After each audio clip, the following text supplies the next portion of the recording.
बिस्मिल्लाहिर्रहमानिर्रहीम अस्सलाम वालेकुम दोस्तों। उम्मीद लरम چې تاسو به روغ جوړ او خوشاله وي او ژوند په مزو کې دوستانو سلیم کوکو افریدي هغه یو نوې غلطه ویډیو راغلی دا ویډیو به تاسو په دې ویډیو کې شریکو دا ویډیوګان څو کلیک کوي د پسې واجه سوي دوستانو ته بره کې هم تاسو ټول معلومات په دې ویډیو کې شریکو او کته تاسو ټول معلوماتو باندې ځان خبرول غواړي مونږ ویډیو ځان سره تر اخره پورې وګورئ او چې کوم ملګری مونږ په چینل باندې نوی دي هغه د مونږ چینل مخه ځان سره سبسکرایب کی ټاله نشان دی وي تاکہ مونږ راتلونکي معلوماتي ویډیو غوي ته په اسانه سره ملاو شي دوستانو سلیم کوکو افریدي چې یو مشهور ټیک ټاکر دا او ټیک ټاک باندې څنګه مشهور شوی دی د چیز اکسي مونږ خپل د سوچ نه کول شو چې مونږ سوچ څنګه ده مونږ د سوچ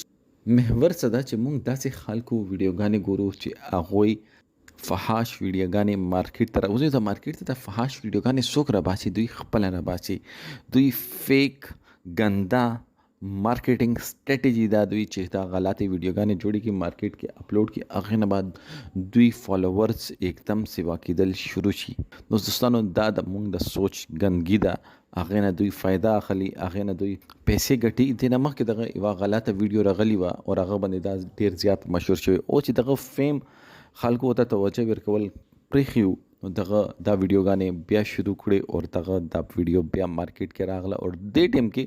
ټرینډینګ کې په فیسبوک کې روانه دا وایرل شوی دا اوبویسلی مونږ داسې ویډیوګانې مونږ ډیر زر شیر کوو چې آر یو مسلمان چې دا هغه ته فایده واخلي او دغه په فالوورز کې اضافه وشي اصل کې دوی فالوورز چې دي هغه هم د شیطان چیلې دي هغه ځانونو ته مسلمان نه چې هغه فحاشي پھیلاواله د لپاره فحاشي پھیلاواله د لپاره دغه ته پیسې ملويږي او د پیسې کوم ځای نه رسي دا د پیسې څنګه ګټي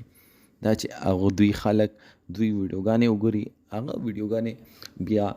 دوی ته ارننګ ورکوي هغه ارننګ بیا دوی دغسې د معاشرې خرابولو دپاره استعمالوي نو دوستانو موږ ته پکار ده چې موږ چې څومره دوی اګنور کول شو عمره اګنور کو ولې دوی د موږ د معاشرې ناسور ده دوی د موږ د پښتو معاشرې د موږ د پښتو معاشرې غلاظت ده چې دا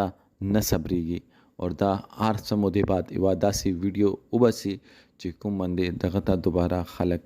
ورتوجه شي دوستانو دې باره کې تاسو سره دا کومنټ سیکشن کې خپل رائے اظهار ضرور وکړئ والسلام